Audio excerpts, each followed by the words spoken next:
चनाखे हर गुरु के सिख नूं जाद ने दर्शन परसिया गुरु कै जन्म मरण दुख जाए। जन्म अते मरण का दुख चला जाता है और दर्शन परसिया गुरु कै 860 मज्जन होए।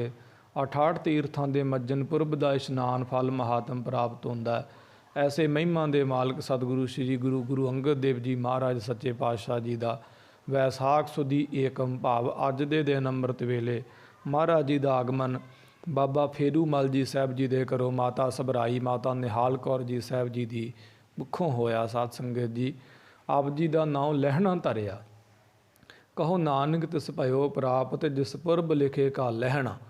लहना दे अर्थ ने प्राप्त होना भाव जो भागां दे नाल प्राप्त होवे। सो गरीब निवाज महाराज जी दे पिता जी धर्मी सन भावें मंजिल वल सो बहुत ही जल्दी नाल ना वध सके क्योंकि देवी दे उपासक सन। सो इस प्रकार सिरजनहार की उपासना साध संगत जी गुरमत विच बन आई। खैर सो पिता जी तो बाद आप जी उस जत्थे दे जत्थेदार बने तो हर साल वैष्णो की यात्रा वास्ते जाया करते। कथा विच बचना उन्हां लाल रंग के बस्तर पैरां च घुंघरू आदि सजा के पूरा वेस बना के आप जी पूरी दृढ़ता के नाल देवी की उपासना करते। तो साध संगत जी एक बारी आप जी दरवेश रब के प्यारे महात्मा लोग उन्हां दी सोहबत विच बैठे सेवा करन। महात्मा लोग दरवेश रब दीयां गल्लां करन भजन बिलास करन। उन्हां विचों एक संत ने आख्या भी कलयुग विच गुरु नानक साहब सच्चे पातशाह महाराज जी का अवतार आगमन होना सी होया है कि नहीं। उस सत्थ विचों एक रब का प्यारा खड़ा होके नेत्रां चों हंझू वहा के बड़ी मुहब्बत विच आण के बोलिया हाँ भलिओ गुरु नानक देव जी महाराज जी का आगमन अवतार हो गया। वो सारी धरती का भरमण करके हुण आप जी करतारपुर साहब जी के पावन सथल ते शोभायमान हो गए। ये बचन सुन के होर जिहड़े सुनने वाले श्रोते उन्हां दे मन विच भी बड़ी चेष्टा जागी। बाबा लहणा जी साहब जी ने जदों ये बचन सुनिया मन विच कि जिन्हां दी मैं सेवा करदा दर्शनां वास्ते तरसदा वो किस रब्बी दर्शन नूं तरसदे ने मैं भी दर्शन कर लवां जे मेरा सुभाग होवे। मन विच इच्छा बनी पर सबब ना बनिया। महाराज की कथा विच बचन आउंदा है साध संगत जी आप जी दे पास एक गुरसिख सन भाई फेरू साध संगत जी उन्हां गुरसिखां दा नाम सी बाबा जोध जी साहिब। जिमींदारे दा किता सी आप जी दा ते बड़े ही परोपकारी गुरसिख सन। धर्म की किरत करके खेतीबाड़ी करके अपना गुजारा करया करदे। घर पास सी कि एक दिन अंमृत वेले सो गुरु प्यारे भाई जोध जी साहब साध संगत जी आसा दी वार दा कीर्तन आसा दी वार दा पाठ करन बड़ी मिठी धुन विच तुक पढ़ते सन। 21वीं पौड़ी दी जित सेविया सुख पाईया सो साहिब सदा संभालीए जित कीता पाईए अपना सा घाल बुरी क्यों घाली है। मंदा मूल ना कीचई दे लम्मी नदर निहाली है जो साहिब नाल ना हारी है ते वेहा पासा ढाली है किस लाहे उपर घाली है। ये भजन साध संगत जी जो आप जी ने सुनिया इस तो पहला बड़े बड़े भजन बड़े बड़े मंत्र पढ़े सुने रटन किया पर ऐसा रस आप जी के जीवन में कदे ना आया जो इस बाणी नूं सुन के आए। पुछया भलिया तू की पढ़दा है। दसिया गुरु नानक साहब सच्चे पातशाह महाराज जी की अमृतमयी गुरबाणी है। गरीब निवाज महाराज जी के प्रवचन हैं। कित्थे हन गुरु नानक देव जी महाराज आखे करतारपुर साहब रहिंदे हन। मैनूं दर्शन हो सकता है। हाँ भाई क्यों नहीं हो सकता है। एक होर कथा सुनन जोग है। एक बारी भाई जोध जी साहब बाबा लहणा जी साहब जी की हट उपर गए। आप जी नूं पता होवे साध संगत जी बाबा लहणा जी साहब पहला हट चलाया करते सन दुकानदारी। हट ते गए कुछ दमड़े दिते कि इहदा आटा दे दिओ।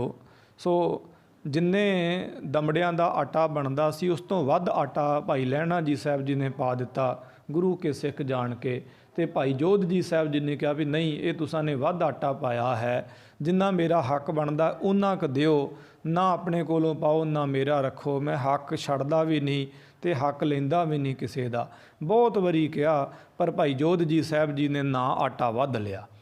ਜਦੋਂ ਇਹ ਸਾਰਾ ਕੌਤਕ ਪਾਵਨ ਸ੍ਰੀ ਲਹਿਣਾ ਜੀ ਸਾਹਿਬ ਜੀ ਨੇ ਦੇਖਿਆ ਤੇ ਜਾਣਿਆ ਕਿ ਲੋਕ ਤੇ ਦੁਕਾਨਦਾਰਾਂ ਨੂੰ ਲੁੱਟਦੇ ਦੁਕਾਨਦਾਰ ਲੋਕਾਂ ਨੂੰ ਲੁੱਟਦੇ ਪਰ ਇਹ ਕੈਸੀ ਬਿਰਤੀ ਦਾ ਸਰੀਰ ਹੈ। ਇਹ ਤਾਂ ਵੱਖਰਾ ਹੀ ਲੱਗਦਾ ਕੁਛ ਦੁਨੀਆ ਤੋਂ। ਸਾਧ ਸੰਗਤ ਜੀ ਭਾਈ ਜੋਧ ਜੀ ਸਾਹਿਬ ਆਟਾ ਲੈ ਕੇ ਤੇ ਪ੍ਰਸ਼ਾਦ ਪਾਣੀ ਪਕਾਇਆ, 2 ਰੋਟੀਆਂ ਪੱਕੀਆਂ ਉਹਦੀਆਂ। ਆਪਸ ਵਿੱਚ ਬਚਨ ਚੱਲਣ। ਭਾਈ ਜੋਧ ਆਪਣੀ ਘਰਵਾਲੀ ਨੂੰ ਕਹੇ, ਭਲੀਏ ਤੂੰ ਪ੍ਰਸ਼ਾਦੇ ਛਕ ਲਾ, ਤੇਰੇ ਕੁੱਛੜ ਨਿਆਣਾ ਹੈ, ਦੁੱਧ ਚੁੰਘਦਾ ਹੈ। ਉਹ ਕਵੇ, ਨਹੀਂ ਮੈਂ ਵਿਹਲੀ ਹਾਂ, ਤੁਸੀਂ ਕਿਰਤ ਕਰਦੇ ਹਾਂ, ਤੁਸੀਂ ਛਕ ਲਓ। ਬੜਾ ਲੰਮਾ ਸਮਾਂ ਇਸ ਗੱਲ ਤੇ ਬਚਨ ਹੁੰਦਾ ਰਿਹਾ। ਤੇ ਭਾਈ ਲਹਿਣਾ ਜੀ ਸਾਹਿਬ ਇਹ ਸਾਰਾ ਨਜ਼ਾਰਾ ਨੇਤਰਾਂ ਨਾਲ ਤੱਕਦੇ ਰਹੇ। ਉਹ ਕਵੇ ਤੂੰ ਰੋਟੀ ਖਾ ਲਾ, ਮੈਂ ਰੱਜਿਆ, ਉਹ ਕਵੇ ਤੂੰ ਖਾ ਲਾ, ਮੈਂ ਰੱਜਿਆ। ਇੰਨੀ ਮੁਹੱਬਤ ਕਦੇ ਦੇਖੀ ਅਤੇ ਸੁਣੀ ਨਹੀਂ ਸੀ ਆਪ ਜੀ ਨੇ। ਇੰਨੇ ਸਮੇਂ ਨੂੰ ਕੋਈ ਦਰਵੇਸ਼ ਆਇਆ, ਉਹਨੇ ਦਰਵਾਜ਼ਾ ਖੜਖੜਾਇਆ ਭਾਈ ਜੋਧ ਜੀ ਸਾਹਿਬ ਜੀ ਦਾ, ਤੇ ਰੋਟੀ ਦੀ ਮੰਗ ਕਰੀ। ਭਾਈ ਜੋਧ ਜੀ ਸਾਹਿਬ ਜੀ ਨੇ ਇੱਕ ਪ੍ਰਸ਼ਾਦਾ ਦਰਵੇਸ਼ ਨੂੰ ਦਿੱਤਾ, ਇੱਕ ਆਪਣੇ ਪਾਸ ਰੱਖਿਆ। ਤੇ ਉਸ ਦਰਵੇਸ਼ ਨੇ ਕਿਹਾ, ਨਹੀਂ ਮੈਨੂੰ ਜ਼ਿਆਦਾ ਭੁੱਖ ਲੱਗੀ ਹੈ, ਇੱਕ ਨਾਲ ਮੇਰਾ ਢਿੱਡ ਨਹੀਂ ਭਰਨਾ। ਸਾਧ ਸੰਗਤ ਜੀ ਦੋਵੇਂ ਪ੍ਰਸ਼ਾਦੇ ਉਹਨੂੰ ਦੇ ਦਿੱਤੇ ਭਾਈ ਜੋਧ ਜੀ ਸਾਹਿਬ ਜੀ ਨੇ। ਤੇ ਰਾਤ ਨੂੰ ਖਾਲੀ ਜਲ ਛਕ ਕੇ ਮਹਾਰਾਜ ਗੁਰੂ ਨਾਨਕ ਸਾਹਿਬ ਸੱਚੇ ਪਾਤਸ਼ਾਹ ਜੀ ਦਾ ਸ਼ੁਕਰਾਨਾ ਕਰਕੇ ਸਾਧ ਸੰਗਤ ਜੀ ਰਾਤ ਬਤੀਤ ਕੀਤੀ। ਤੇ ਸਵੇਰੇ ਫਿਰ ਉਸੇ ਤਰ੍ਹਾਂ ਸ਼ੁਕਰਾਨੇ ਵਜੋਂ ਹੀ ਉੱਠੇ।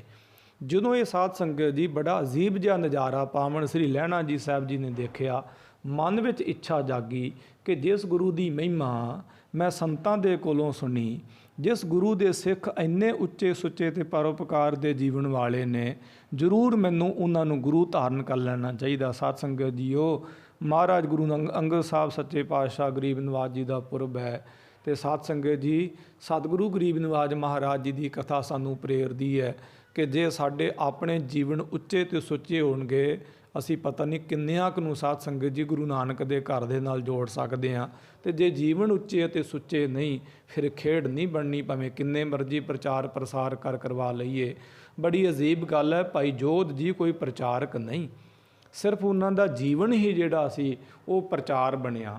ਆਖਰ ਇੱਕ ਸਮੇਂ ਆਪ ਜੀ ਜਦੋਂ ਗਏ ਸੋ ਵੈਸ਼ਨੋ ਦੇ ਦਰਸ਼ਨਾਂ ਦੇ ਵਾਸਤੇ, ਤੇ ਰਸਤੇ ਵਿੱਚ ਕਰਤਾਰਪੁਰ ਸਾਹਿਬ ਰੁਕੇ। ਆਪਣੇ ਜੱਥੇ ਨੂੰ ਆਖਿਆ ਸੰਗੀਆਂ ਸਾਥੀਆਂ ਨੂੰ ਕਿ ਤੁਸੀਂ ਰੁਕ ਜਾਓ ਇੱਥੇ, ਮੈਂ ਗੁਰੂ ਨਾਨਕ ਸਾਹਿਬ ਮਹਾਰਾਜ ਦੇ ਦਰਸ਼ਨ ਕਰਕੇ ਆਉਣੇ ਹਨ। ਸਾਧ ਸੰਗਤ ਜੀ ਜਦੋਂ ਗਏ, ਆਪਾਂ ਸਾਰਿਆਂ ਨੇ ਸੁਣੀ ਕਥਾ। ਗੁਰੂ ਨਾਨਕ ਸਾਹਿਬ ਜੀ ਮਹਾਰਾਜ ਅੱਗੋਂ ਲੈਣ ਆਏ, ਦਰਸ਼ਨ ਬਖਸ਼ਿਆ। ਸਾਧ ਸੰਗਤ ਜੀ ਗਰੀਬ ਨਵਾਜ ਮਹਾਰਾਜ ਜੀ ਦੇ ਸਾਹਮਣੇ ਆਪਣੇ ਆਪ ਨੂੰ ਕੋਸਿਆ ਕਿ ਸਤਿਗੁਰੂ ਇਹ ਆਪ ਮੈਨੂੰ ਲੈਣ ਆਏ, ਸੋ ਮੇਰੀ ਘੋੜੀ ਦੀ ਲਗਾਮ ਪਕੜੀ, ਮੇਰੇ ਸਿਰ ਬੋਝ ਬਣਿਆ। ਮਹਾਰਾਜ ਕਹਿਣ ਲੱਗੇ, ਪੁਰਖਾ ਤੇਰਾ ਨਾਉ ਲੈਣਾ ਤੇ ਤੈਂ ਲੈਣਾ ਅਸੀਂ ਦੇਣਾ ਹੈ, ਇਸ ਕਰਕੇ ਮਨ ਵਿੱਚ ਸ਼ੰਕਾ ਨਾ ਕਰੋ। ਸਾਧ ਸੰਗਤ ਜੀ ਬੜੀ ਪਿਆਰੀ ਕਥਾ ਮਹਾਕਵੀ ਸੰਤੋਖ ਸਿੰਘ ਸਾਹਿਬ ਜੀ ਨੇ ਲਿਖੀ ਹੈ। ਜਦੋਂ ਆਪ ਜੀ ਗੁਰੂ ਨਾਨਕ ਸਾਹਿਬ ਸੱਚੇ ਪਾਤਸ਼ਾਹ ਮਹਾਰਾਜ ਜੀ ਦੇ ਚਰਨਾਂ ਦੇ ਸਨਮੁਖ ਹੋਏ, ਤੇ ਜਿਹੜਾ ਜਥਾ ਆਪ ਜੀ ਦੇ ਨਾਲ ਵੈਸ਼ਨੋ ਦੇ ਦਰਸ਼ਨਾਂ ਦੇ ਵਾਸਤੇ ਗਿਆ ਸੀਗਾ, ਤੋ ਸਾਧ ਸੰਗਤ ਜੀ ਦੇਵੀ ਦੇ ਦਰਸ਼ਨਾਂ ਦੇ ਵਾਸਤੇ ਉਸ ਜਥੇ ਨੇ ਆਪ ਜੀ ਦੇ ਪਾਸੋਂ ਪੁੱਛਿਆ ਕਿ ਤੁਸੀਂ ਕਿਉਂ ਨਹੀਂ ਵਾਪਸ ਸਾਡੇ ਨਾਲ ਜਾ ਰਹੇ। ਤੇ ਆਪ ਜੀ ਨੇ ਕਿਹਾ ਕਿ ਤੁਸੀਂ ਚਲੇ ਜਾਓ, ਮੈਂ ਨਹੀਂ ਜਾਣਾ, ਮੈਨੂੰ ਮੇਰੀ ਥਾਂ ਮਿਲ ਗਈ। ਕਬੀਰ ਜਾਂ ਕੋ ਖੋਜਤੇ ਪਾਇਓ ਸੋਈ ਠੌਰ, ਸੋਈ ਫਿਰ ਕਹਿ ਤੂੰ ਭੈ ਜਾਗੋ ਕਹਿਤਾ ਔਰ, ਮੈਨੂੰ ਆਪਣੀ ਜਗ੍ਹਾ ਮਿਲ ਗਈ ਹੈ, ਮੈਂ ਹੁਣ ਕਿਤੇ ਵੀ ਨਹੀਂ ਜਾਣਾ, ਤੁਸੀਂ ਜਾਓ। ਆਣ ਕੇ ਗੁਰੂ ਨਾਨਕ ਦੇਵ ਜੀ ਮਹਾਰਾਜ ਜੀ ਦੇ ਦਰਸ਼ਨ ਕਰ ਲੈਣੇ। ਇਹ ਬੜੀ ਅਜੀਬ ਗੱਲ ਹੈ ਕਿ ਜਥੇ ਦੇ ਲੋਕ ਦੇਵੀ ਦੇ ਦਰਸ਼ਨਾਂ ਦੇ ਵਾਸਤੇ ਤੇ ਜ਼ਰੂਰ ਗਏ ਨੇ, ਜਵਾਲਾਮੁਖੀ ਦੇ ਦਰਸ਼ਨਾਂ ਦੇ ਵਾਸਤੇ ਮਾਫ ਕਰਨਾ। ਤੇ ਜਦੋਂ ਵਾਪਸ ਆਏ ਨੇ, ਜਿਹੜਾ ਆਨੰਦ ਦੇਵੀ ਦੀ ਉਪਾਸਨਾ ਵਿੱਚੋਂ ਨਹੀਂ ਮਿਲਿਆ, ਉਹ ਗੁਰੂ ਨਾਨਕ ਦੇਵ ਜੀ ਮਹਾਰਾਜ ਜੀ ਦੇ ਖਾਲੀ ਦਰਸ਼ਨਾਂ ਵਿੱਚੋਂ ਹੀ ਮਿਲ ਗਿਆ। ਤੇ ਉਹ ਸਾਰੇ ਦੇ ਸਾਰਾ ਜਥਾ ਜਿਹੜਾ ਸੀਗਾ ਸਾਧ ਸੰਗਤ ਜੀ, ਉਹ ਮਹਾਰਾਜ ਦਾ ਗੁਰਸਿੱਖ ਬਣਿਆ। ਇਹ ਗੱਲ ਬੜੀ ਸਮਝਣ ਜੈਸੀ ਹੈ। ਉਸ ਵੇਲੇ ਗੁਰੂ ਨਾਨਕ ਸਾਹਿਬ ਮਹਾਰਾਜ ਜੀ ਦੇ ਪਾਸ ਰਹੇ। ਆਪਾਂ ਸਾਰੇ ਜਾਣਦੇ ਹਾਂ ਮਹਾਰਾਜ ਜੀ ਦਾ ਇੱਕ ਇੱਕ ਬਚਨ ਪਾਲਿਆ, ਭਾਵੇਂ ਕਿੱਕਰਾਂ ਤੋਂ ਸਬਜ਼ੀਆਂ, ਫਲ, ਪ੍ਰਸ਼ਾਦ 36 ਪ੍ਰਕਾਰ ਦੇ ਭੋਜਨ ਉਤਾਰਨੇ, ਜਾਂ ਭਾਵੇਂ ਗਿਰੇ ਹੋਏ ਲੋਟੇ ਨੂੰ ਟੋਭੇ 'ਚੋਂ ਕੱਢ ਕੇ ਲਿਆਉਣਾ, ਮਰੀ ਹੋਈ ਚੂਹੀ ਨੂੰ ਬਾਹਰ ਸੁੱਟ ਕੇ ਆਉਣਾ, ਸਾਰੇ ਬਚਨ ਆਪ ਜੀ ਨੇ ਪਾਲੇ। ਮਹਾਰਾਜ ਦੀ ਕਥਾ 'ਚ ਬਚਨ ਹੁੰਦਾ ਹੈ, ਇੱਕ ਸਮੇਂ ਗੁਰੂ ਨਾਨਕ ਸਾਹਿਬ ਜੀ ਮਹਾਰਾਜ ਜੀ ਨੇ ਮਾਤਾ ਸੁਲੱਖਣੀ ਜੀ ਸਾਹਿਬ ਜੀ ਨੂੰ ਕਹਿ ਦਿੱਤਾ ਸੀ, ਆਖੇ ਭਾਗਾਂ ਵਾਲੀਏ, ਭੁਲੇਖਾ ਪੈਂਦਾ ਹੈ ਕਿ ਸਾਡੇ ਪੁੱਤਰ ਹਨ ਕਿ ਲਹਿਣਾ ਸਾਡਾ ਪੁੱਤਰ ਹੈ। ਕਹਿਣ ਤੋਂ ਭਾਵ ਸਾਧ ਸੰਗਤ ਜੀ ਐਸੀ ਆਪ ਜੀ ਨੇ ਮਹਾਰਾਜ ਜੀ ਦੀ ਘਾਲਣਾ ਕੀਤੀ। ਇੱਕ ਸਮੇਂ ਗੁਰੂ ਨਾਨਕ ਸਾਹਿਬ ਸੱਚੇ ਪਾਤਸ਼ਾਹ ਮਹਾਰਾਜ ਅੰਮ੍ਰਿਤ ਵੇਲੇ ਗੁਰਬਾਣੀ ਦਾ ਕੀਰਤਨ ਹੋਵੇ, ਤੇ ਗੁਰਬਾਣੀ ਦੇ ਕੀਰਤਨ ਤੋਂ ਉਪਰੰਤ ਸੰਗਤ ਵਿੱਚ ਬੈਠੇ ਹੋਏ ਪਾਵਨ ਸ੍ਰੀ ਲਹਿਣਾ ਜੀ ਸਾਹਿਬ ਜੀ ਨੂੰ ਹੱਥੋਂ ਫੜ ਕੇ ਉਠਾਇਆ ਤੇ ਇਸ਼ਾਰੇ ਨਾਲ ਹੀ ਬਚਨ ਕੀਤਾ ਕਿ ਸਿੰਘਾਸਨ 'ਤੇ ਸੱਜ ਜਾਓ। ਆਪ ਜੀ ਸੱਜਣ ਨਾ ਕਿਹਾ, ਨਹੀਂ ਬਚਨ ਪਾਲੋ ਸੱਜ ਜਾਓ। ਸਿੰਘਾਸਨ 'ਤੇ ਸੱਜੇ। ਮਹਾਰਾਜ ਗੁਰੂ ਨਾਨਕ ਸਾਹਿਬ ਸੱਚੇ ਪਾਤਸ਼ਾਹ ਜੀ ਨੇ 5 ਪੈਸੇ ਨਾਰੀਅਲ ਰੱਖ ਕੇ ਗਿਣ ਕੇ ਪ੍ਰਦਖਣਾ ਕਰਕੇ ਖੜੇ ਹੋ ਕੇ ਬਚਨ ਕਿਹਾ ਕਿ ਜਿਹਨੇ ਸਾਡੀ ਖੁਸ਼ੀ ਲੈਣੀ ਹੋਵੇ ਇਹਨਾਂ ਦਾ ਬਚਨ ਪਾਲਣਾ, ਇਹਨਾਂ ਦੇ ਬਚਨਾਂ ਵਿੱਚੋਂ ਸਾਡੀਆਂ ਖੁਸ਼ੀਆਂ ਨੇ। ਜੋ ਇਹਨਾਂ ਦਾ ਬਚਨ ਨਹੀਂ ਪਾਲੇਗਾ ਉਹਨੂੰ ਕਦਾਚਿਤ ਵੀ ਸਾਡੀ ਖੁਸ਼ੀ ਨਹੀਂ ਪ੍ਰਾਪਤ ਹੋਵੇਗੀ। ਇਹ ਹੁਣ ਸਾਡੇ ਆਪਣਾ ਹੀ ਸਰੂਪ ਹਨ, ਅਸੀਂ ਇਹਨਾਂ ਵਿੱਚ ਸਮਾ ਰਹੇ ਹਾਂ। ਇਹਨਾਂ ਬਚਨ ਕਹਿ ਕੇ ਗੁਰੂ ਨਾਨਕ ਸਾਹਿਬ ਸੱਚੇ ਪਾਤਸ਼ਾਹ ਮਹਾਰਾਜ ਜੀ ਨੇ ਕਹਿ ਦਿੱਤਾ, ਪੁਰਖਾ ਤੁਸਾਂ ਨੇ ਕਰਤਾਰਪੁਰ ਨਹੀਂ ਰਹਿਣਾ, ਤੁਸੀਂ ਖਡੂਰ ਸਾਹਿਬ ਦੀ ਪਾਵਨ ਧਰਤੀ ਤੇ ਚਲੇ ਜਾਣਾ। ਸਾਧ ਸੰਗਤ ਜੀ, ਮਹਾਰਾਜ ਦਾ ਬਚਨ ਪਾਲਿਆ, ਨਾ ਚਾਹੁੰਦਿਆਂ ਹੋਇਆਂ ਵੀ ਕਰਤਾਰਪੁਰ ਸਾਹਿਬ ਤੋਂ ਦਿੱਤਾ ਛੱਡ ਕਰਤਾਰਪੁਰ, ਬੈਠ ਖਡੂਰੇ ਜੋਤ ਜਗਾਈ, ਖਡੂਰ ਸਾਹਿਬ ਜੀ ਦੀ ਪਾਵਨ ਧਰਤੀ ਤੇ ਆਏ।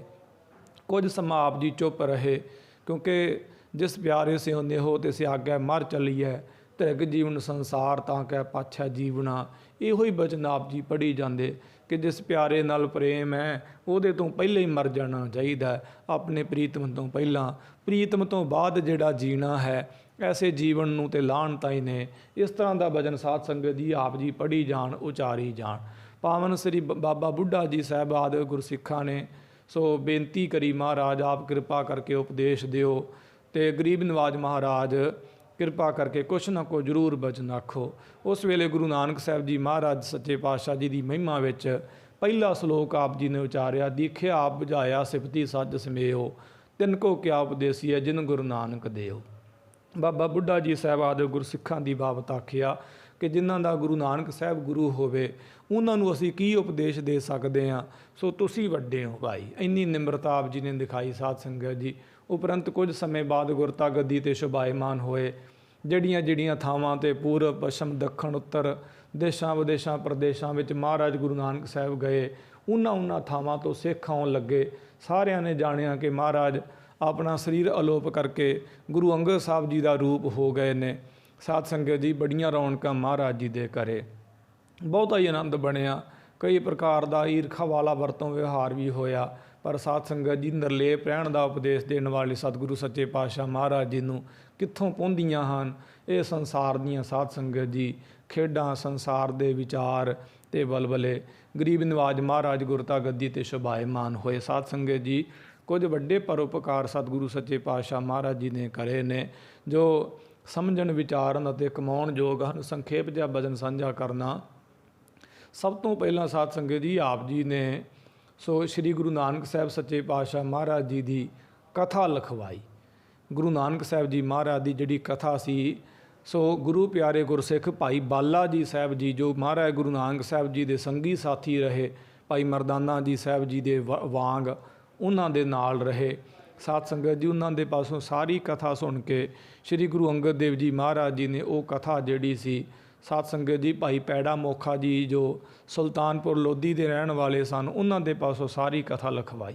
ਕਈ ਗੁਰੂ ਕੇ ਸਿੱਖ ਮਨ ਵਿੱਚ ਸ਼ੰਸਾ ਕਰਦੇ ਕਿ ਖੁਰੇ ਭਾਈ ਬਾਲਾ ਜੀ ਸਾਹਿਬ ਹੋਏ ਹਨ ਕਿ ਨਹੀਂ ਹੋਏ, ਤੇ ਦਲੀਲ ਇਹ ਪੇਸ਼ ਕੀਤੀ ਜਾਂਦੀ ਹੈ ਕਿ ਭਾਈ ਗੁਰਦਾਸ ਜੀ ਸਾਹਿਬ ਜੀ ਨੇ ਪੁਰਾਤਨ ਗੁਰਸਿੱਖਾਂ ਦਾ ਨਾਮ ਜਿਹੜਾ ਉਹ ਵਰਣਨ ਕੀਤਾ ਹੈ, ਉਹਦੇ ਵਿੱਚ ਭਾਈ ਬਾਲਾ ਜੀ ਸਾਹਿਬ ਜੀ ਦਾ ਨਾਮ ਨਹੀਂ ਆਉਂਦਾ, ਤੇ ਇਸ ਕਰਕੇ ਭਾਈ ਬਾਲਾ ਨਾਮ ਦਾ ਕੋਈ ਸਿੱਖ ਹੀ ਨਹੀਂ ਹੋਇਆ। ਬੜੀ ਵੱਡੀ ਗਲਤੀ, ਬੜਾ ਵੱਡਾ ਭੁਲੇਖਾ ਹੈ ਸਾਧ ਸੰਗਤ ਜੀ।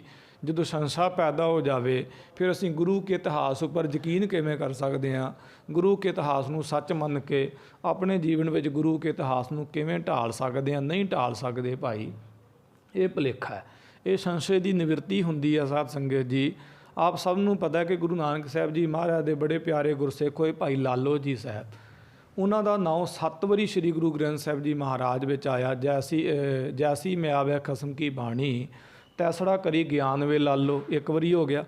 ਪਾਪ ਕੀ ਜੰਜ ਲੈ ਕਾਬਲੋਂ ਧਾਇਆ, ਜੋਰੀ ਮੰਗਿਆ ਦਾਨ ਵੇ ਲਾਲੋ, ਸ਼ਰਮ ਧਰਮ ਦੋਇ ਛਪ ਖਲੋਏ, ਕੂੜ ਫਿਰੈ ਪ੍ਰਧਾਨ ਵੇ ਲਾਲੋ, ਕਾਜੀਆਂ ਬਾਹਮਣਾ ਕੀ ਗਲ ਥਕੀ, ਅਗਦ ਪੜੈ ਸੈਤਾਨ ਵੇ ਲਾਲੋ, ਮੁਸਲਮਾਨੀਆਂ ਕਰੇ ਕਤੇਬਾ, ਕਸ਼ਟ ਮੈਂ ਕਰੇ ਖੁਦਾਏ ਵੇ ਲਾਲੋ, ਜਾਤ ਸਨਾਤੀ ਹੋਰ ਵੇ ਦਿਵਾਣੀਆਂ, ਇਹ ਵੀ ਲੇਖੈ ਲਾਏ ਵੇ ਲਾਲੋ, ਖੂਨ ਕੇ ਸੋਇਲੇ ਗਾਵੀਏ, ਨਾਨਕ ਰਤ ਕਾ ਕੰਗੂ ਪਾਏ ਵੇ ਲਾਲੋ। ਸਾਧ ਸੰਗਤ ਜੀ, 7 ਵਾਰੀ ਮਹਾਰਾਜ ਗੁਰੂ ਗ੍ਰੰਥ ਸਾਹਿਬ ਵਿੱਚ ਨਾਮ ਆਇਆ। 2 ਵਾਰੀ ਗੁਰੂ ਨਾਨਕ ਸਾਹਿਬ ਜੀ ਮਹਾਰਾਜ ਭਾਈ ਲਾਲੋ ਜੀ ਸਾਹਿਬ ਜੀ ਦੇ ਪਾਸ ਸੈਦਪੁਰ ਏਮਨਾਬਾਦ ਦੀ ਧਰਤੀ ਤੇ ਗਏ ਨੇ, ਤੇ ਭਾਈ ਲਾਲੋ ਜੀ ਦਾ ਨਾਮ ਵੀ ਭਾਈ ਗੁਰਦਾਸ ਜੀ ਸਾਹਿਬ ਜੀ ਦੀ ਬਾਣੀ ਵਿੱਚ ਨਹੀਂ ਆਇਆ, ਤੇ ਇਹਦਾ ਮਤਲਬ ਅਸੀਂ ਗੁਰੂ ਗ੍ਰੰਥ ਸਾਹਿਬ ਜੀ ਮਹਾਰਾਜ ਦੀ ਬਾਣੀ ਨੂੰ ਝੁਠਲਾ ਦੇਵਾਂਗੇ। ਤੋ ਇਸ ਪ੍ਰਕਾਰ ਸਾਧ ਸੰਗਤ ਜੀ, ਇਹ ਦਲੀਲਾਂ ਕੋਈ ਪ੍ਰਬਲ ਦਲੀਲਾਂ ਨਹੀਂ ਹਨ। ਜਿਹੜੇ ਗੁਰਸਿੱਖ ਜਿਨ੍ਹਾਂ ਦਾ ਨਾਮ ਮਹਾਰਾਜ ਜੀ ਦੇ ਨਾਮ ਦੇ ਨਾਲ ਜੁੜ ਗਿਆ, ਤੇ ਸੋ ਇਸ ਕਰਕੇ ਭਾਈ ਗੁਰਦਾਸ ਜੀ ਸਾਹਿਬ ਜੀ ਨੇ ਇਸ ਕਰਕੇ ਗੁਰਸਿੱਖਾਂ ਦਾ ਨਾਮ ਜ਼ਿਕਰ ਕੀਤਾ ਹੈ ਕਿ ਜਿਨ੍ਹਾਂ ਗੁਰਸਿੱਖਾਂ ਨੂੰ ਕਿਤੇ ਸਿੱਖ ਭੁੱਲ ਹੀ ਨਾ ਜਾਣ, ਤੇ ਜਿਨ੍ਹਾਂ ਨੂੰ ਕਦੀ ਭੁੱਲ ਹੀ ਨਹੀਂ ਸਕਦੇ, ਤੇ ਜੇ ਉਹਨਾਂ ਦਾ ਜ਼ਿਕਰ ਨਹੀਂ ਵੀ ਹੋਇਆ ਤੇ ਫਿਰ ਵੀ ਕੋਈ ਬਹੁਤ ਵੱਡੀ ਗੱਲ ਨਹੀਂ ਹੈ ਸਾਧ ਸੰਗਤ ਜੀ। ਇਹ ਇਸ ਪ੍ਰਕਾਰ ਇਹ ਕੋਈ ਬਹੁਤੀ ਸਿਆਣਪ ਨਾ ਹੋਈ ਗੁਰੂ ਕੇ ਇਤਿਹਾਸ ਨੂੰ, ਇਤਿਹਾਸ ਦੇ ਸਰੋਤਾਂ ਨੂੰ ਨਿੰਦੀ ਜਾਣਾ, ਕਿਉਂਕਿ ਮੂਲ ਸਰੋਤ ਤੇ ਸਾਡੇ ਕੋਲ ਸਾਖੀਆਂ ਹੀ ਹਨ ਜਿਨ੍ਹਾਂ ਤੋਂ ਸਾਰਾ ਇਤਿਹਾਸ ਬਣਦਾ। ਖੈਰ ਉਸ ਵੇਲੇ ਭਾਈ ਬਾਲਾ ਜੀ ਸਾਹਿਬ ਜੀ ਦੇ ਪਾਸੋਂ ਸਾਰੀ ਕਥਾ ਸੁਣੀ। ਮਹਾਰਾਜ ਦੀ ਕਥਾ 'ਚ ਬਚਨ ਹੁੰਦਾ ਹੈ, ਜਦੋਂ ਪ੍ਰੇਮ ਵਾਲੀਆਂ ਸਾਖੀਆਂ ਸੁਣਦੇ ਕਈ ਦਿਨ ਆਪ ਜੀ ਦਾ ਚੌਂਕੜਾ ਨਾ ਖੁੱਲ੍ਹਦਾ।